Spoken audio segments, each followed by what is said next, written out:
நாங்களும் அதே லெவல்ல தானே இருந்தோம். நேற்றைக்கு முன்தினம் நெல்லை மாவட்டத்தில் சங்கரன் கோயில் என்ற ஊரிலே ஒரு பொதுக்கூட்ட நிகழ்ச்சி.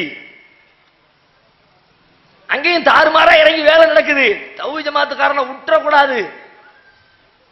நான் அதே ஊரில் 2 ஆண்டு காலம் ரமலானில் பணிபுரிந்தவன். சுன்னத் ஜமாத்தில் இருக்கிற பொழுது ஒரே ஒரு மேட்டரை எடுத்து விட்டேன், இன்னும் பத்தி எரியுது.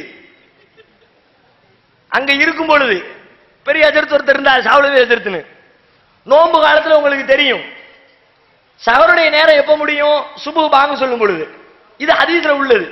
ஆனா அவங்களுக்கு எப்ப முடியும்? அதுக்கு ஒரு 20 நிமிஷத்துக்கு முந்தைய முடிஞ்சிடும். சஹர் முடிவு நேரம்னு ஒன்று வச்சிருப்பாங்க. முடிச்சிருவாங்கல்ல, முடிஞ்சிச்சுன்னு. நான் அங்க இருக்கும் பொழுது தனி ரூம், எனக்கும் பெரிய எதிர்த்துக்கும் உள்ள உட்காந்து சாப்பிட்டுக்கிட்டே இருப்போம். டைம் ஆயிரும், சஹர் முடிவு நேரம் ஆயிரும். அவர் சொல்லுவாரு சாவலுமே எதிர்த்து, பக்கீரு போ போ போ டக்குனு மைக்க போட்டு சொல்லிட்டு வா அப்படிம்பாரு. எச்சிக்கையை பின்னாடி வச்சுக்கிட்டு மைக்க போட்டு, அல்லாஹ்வின் நல்லடியார்களே, பெரியவர்களே, தாய்மார்களே, சஹருடைய நேரம் முடிவடைந்து விட்டதால் அனைவரும் சஹர் செய்வதை நிறுத்திக் கொள்ளுங்கள், நிறுத்திக் கொள்ளுங்கள், நிறுத்திக் கொள்ளுங்கள் அப்படின்ட்டு வேக வேகமா ஓடி உள்ள போய் திரும்ப உட்காந்து அனுப்பிவிடும். 2 பேரும் சேர்ந்து.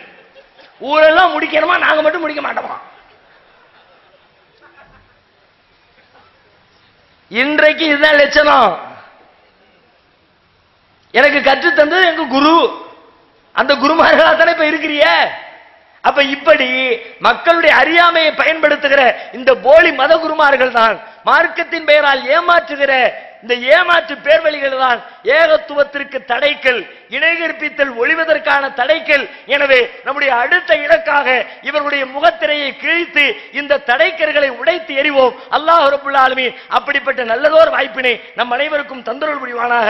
வாஹிர் தஅவானா அல்ஹம்துலில்லாஹி ரப்பில் ஆலமீன்.